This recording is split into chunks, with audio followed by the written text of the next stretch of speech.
Chapter 17. This is Appraising Special Ownerships and Interests.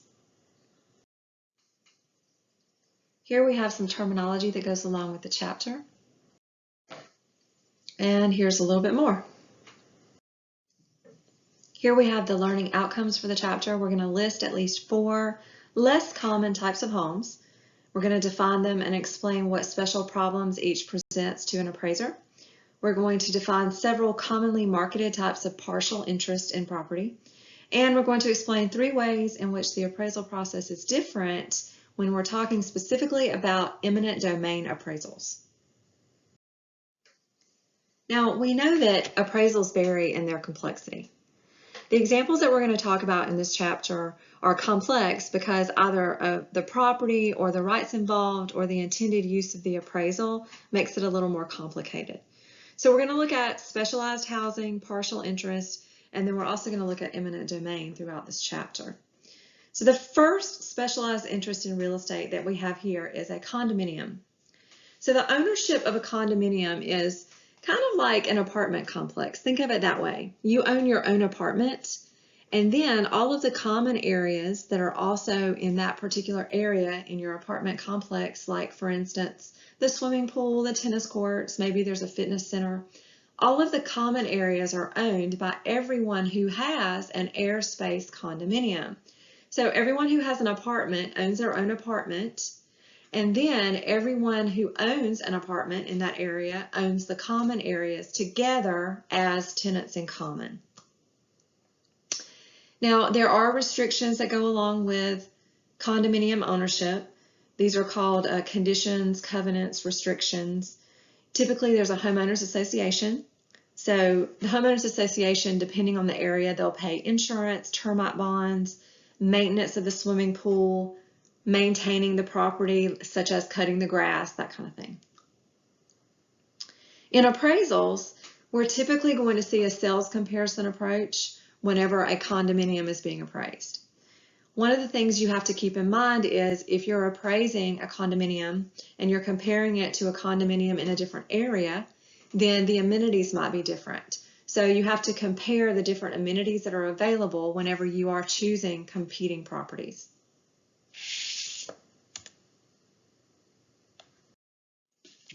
Here we have planned unit developments.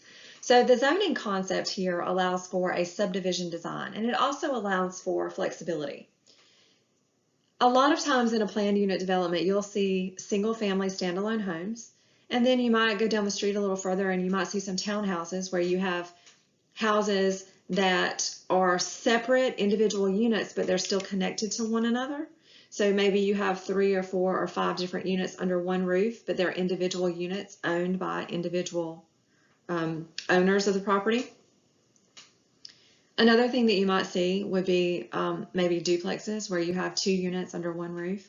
So in a planned unit development, typically you're going to see a variety of different types of housing.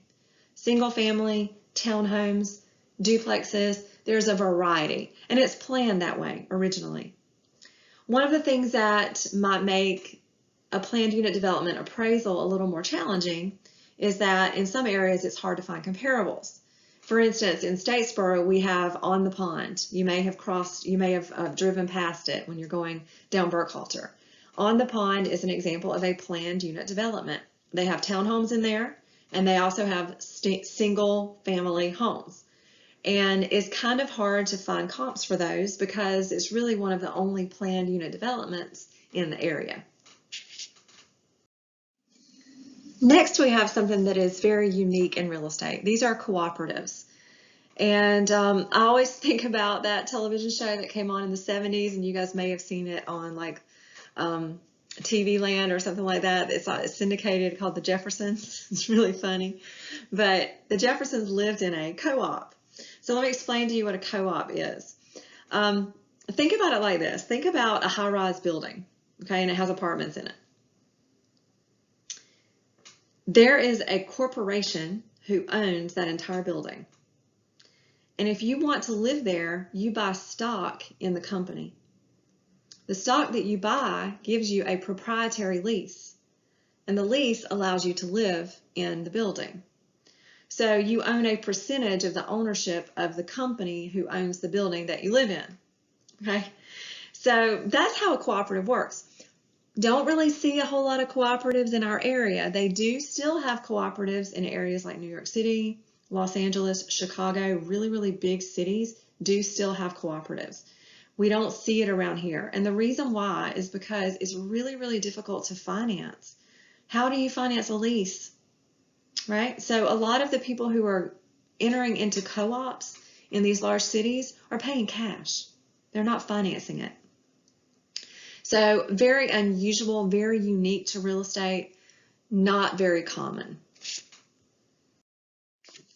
So here's another housing design that can take you back to a TV land syndicated program, like, say, for instance, Full House. I bet you hadn't seen The Jeffersons, but I know you guys have seen Full House, right? So they live in San Francisco. You see that very first shot when the opening scene, and you see all of the little houses and they're different colors and they're super, super close together. Those are what we call row houses.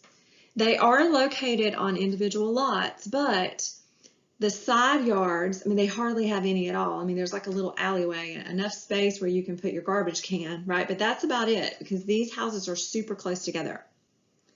Now, typically, if you own a row house, you're going to own it in fee, which means full bundle of rights. But there are some problems because there is a lack of privacy. You're really, really close to your neighbors. There's also an issue with fire protection. There's no fire break typically with row houses. That's very common. And so you might have issues if your neighbor's house catches on fire, it could very easily jump to your yard.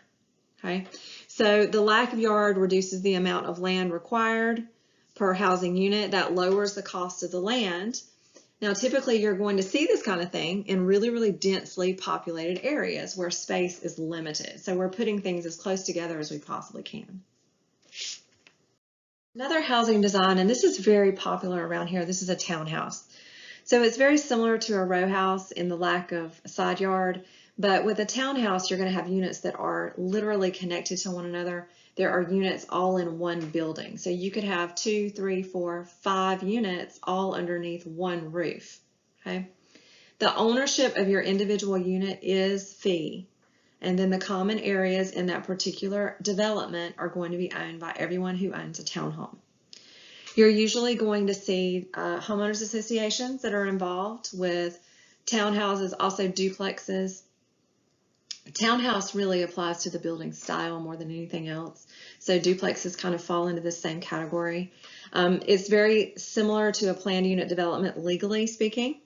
One of the things you need to keep in mind with regards to townhouses and duplexes is make sure that there is a firewall in between your unit and someone else's, because just like with row houses, if your neighbor's house catches on fire, your house is going to be fairly likely to catch on fire too. Same thing here. So we want to make sure that in the attic space you have a firewall between your unit and the ones next to you so that you can prevent the fire from jumping to your unit.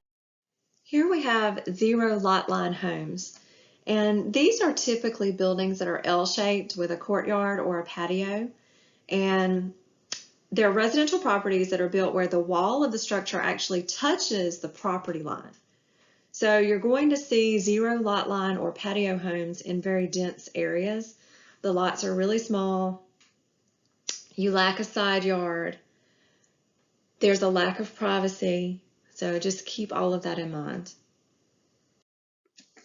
Manufactured homes. All right, so this is a fancy term for a trailer or a mobile home, right? But trailer is not politically correct, is it? So we're going to refer to it as a manufactured home.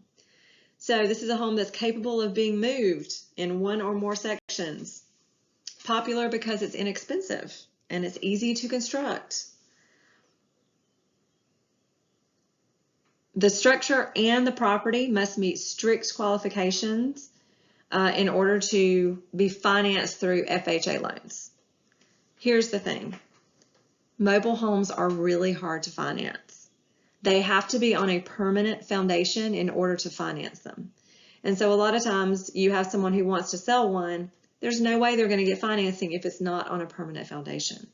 So that's one of the things you might want to keep in mind if it's something that you're thinking about investing in, because it's going to be hard to sell it unless you can find someone who's going to pay cash.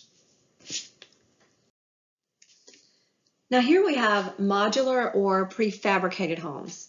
Now this is sort of a step up from the manufactured home or the mobile home.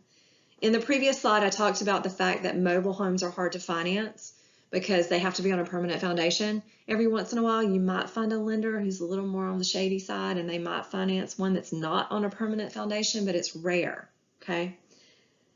So very, very difficult to finance because you can move it, right? It's considered a chattel loan because it's personal property. Now, modular homes are a little bit different in the fact that once you choose a location where this house is going to go and you put the home there, you don't move it, okay? So unlike a manufactured home that could still have running gear attached, right, and you could actually hook it up to the back of your truck and move it somewhere else, with a modular home, once you place it in the location, you don't move it, so it doesn't go anywhere.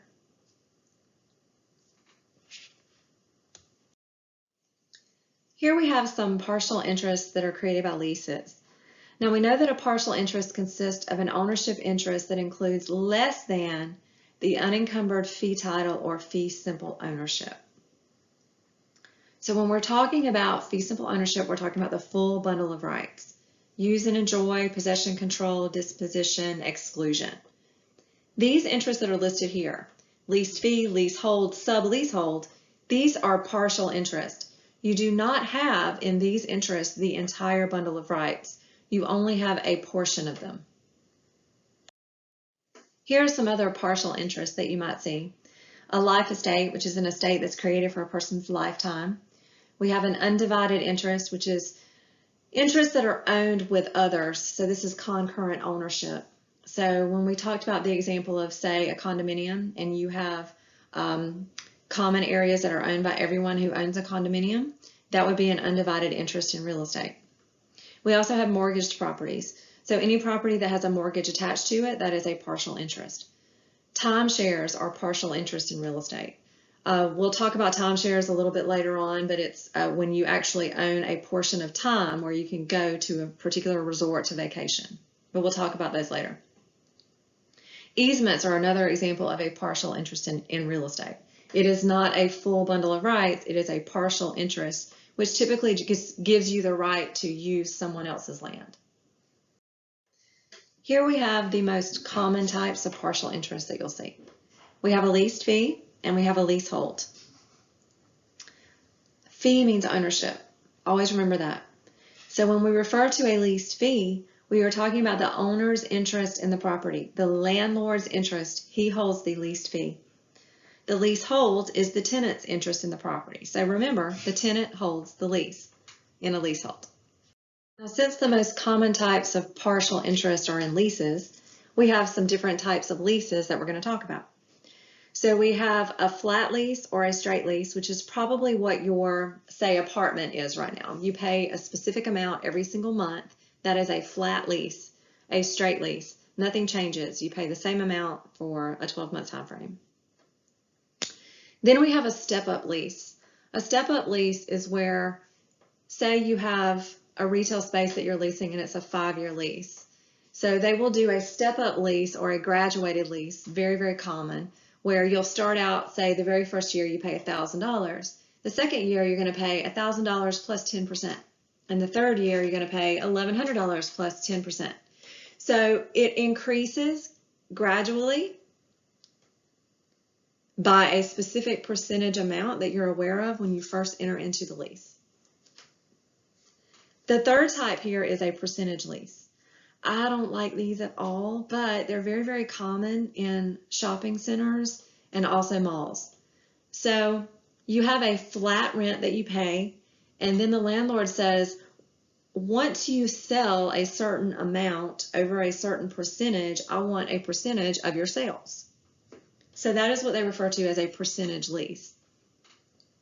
So you might pay $1,500 a month, and then if you have sales over $10,000, you pay 10% of whatever that overage of $10,000 is. Okay? And of course, the landlord's argument is going to be, You have all of these wonderful sales because you're in such a great location that I have provided to you. And then, of course, the tenant's argument is, no, it's my marketing, right? What are you going to do? Another thing to look at when it comes to leases is the responsibility for the expenses associated. With a gross lease, the landlord pays all of the expenses. That's probably not going to happen. They're going to try to push as much of the expense onto the tenant as they can. A net lease is where the tenant pays all of the expenses. Now, usually what you're going to see is a variation of those two things. So most of the time, the responsibility of the expenses are going to be divided between the landlord and the tenant. So my caveat here would be, just make sure if you're signing a commercial lease or retail lease, make sure that you know all of the specific details about what your responsibilities are. I've decided not to talk about valuing the leasehold or the leased fee, so I'm going to eliminate this slide and the next two. We've talked a lot about eminent domain already, and we know that it's the government's right to take private property for public use as long as they justly compensate the person whose property they're taking. Now, keep in mind, this is one of the most specialized technical areas of appraisal practice. There are appraisers who do nothing but eminent domain cases. That's all that they do because it is so specialized. And it takes a lot of time too. So here we have some terminology that goes along with eminent domain. The first one is the definition of eminent domain, and then we have condemnation. Condemnation is the court action that actually takes place when eminent domain is happening. The condemner is the agency that's acquiring the property. The condemnee is the property owner. Now you can have a partial taking of a piece of property where only a portion of a larger parcel is being taken. That happens really, really frequently when they're, say, widening a highway. Like if you think about Highway 67 and they're widening that road, it was a 2-lane, now it's going to be a 4. They're not taking all of the property of all of those property owners along that highway. They're only taking maybe 20, 30, 40 yards at the very front of the property where it borders the road. So that is an example of a partial taking. The remainder parcel is the part that the owner gets to keep. Some more terminology that goes along with eminent domain. We have the larger parcel.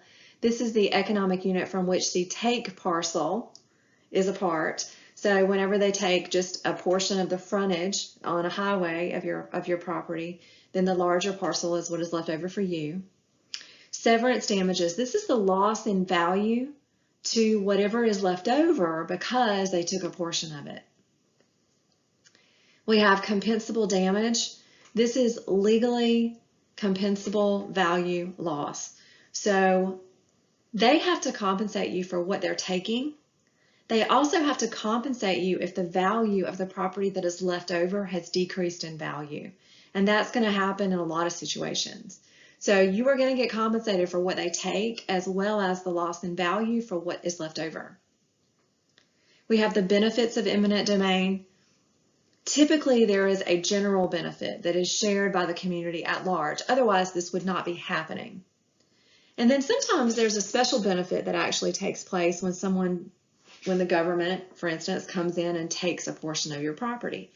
I think I gave you guys the example, maybe the first or second week of class, about my granddad. They were building I-16 in the 1970s, and they came to him and said, "We're building this interstate. We want to take a portion of your property." And he was like, "Well, as long as you pay me, I guess that's okay, but I want you to build me a pond," right? And so they have to have a lot of fill dirt when they're building roads. And so they built him a pond. And that was a special benefit that actually went along with the eminent domain situation. And so my family, and it was in my backyard, we've had this 12-acre pond that you can ski in a circle, right? Just big enough to learn how to ski. But that was a special benefit. So every once in a while, you will see a special benefit that can go along with eminent domain. It's not always all bad. And then just compensation. Generally, the market value of the take parcel plus the market value damage to the remainder parcel. So when I talked about compensable damage, making sure that they pay you not only for what they take, but also for the loss in value of what is left over, That's what they're referring to here as just compensation. So here we have a summary for the chapter. Appraisers are faced with a growing variety of appraisal assignments. Many of these assignments now involve unusual concepts in ownership, design, and construction. A common appraisal situation involves estimating the market value of the lessor or the lessee's interest in a given property. One of the more specialized areas of appraisal practice involves valuing property for eminent domain. Eminent domain often involves acquisition of only a portion of the property called a partial take. So here the appraiser must consider the concepts of the larger parcel, the remainder parcel, severance damages, and the general and special benefits in order to reach a final value conclusion.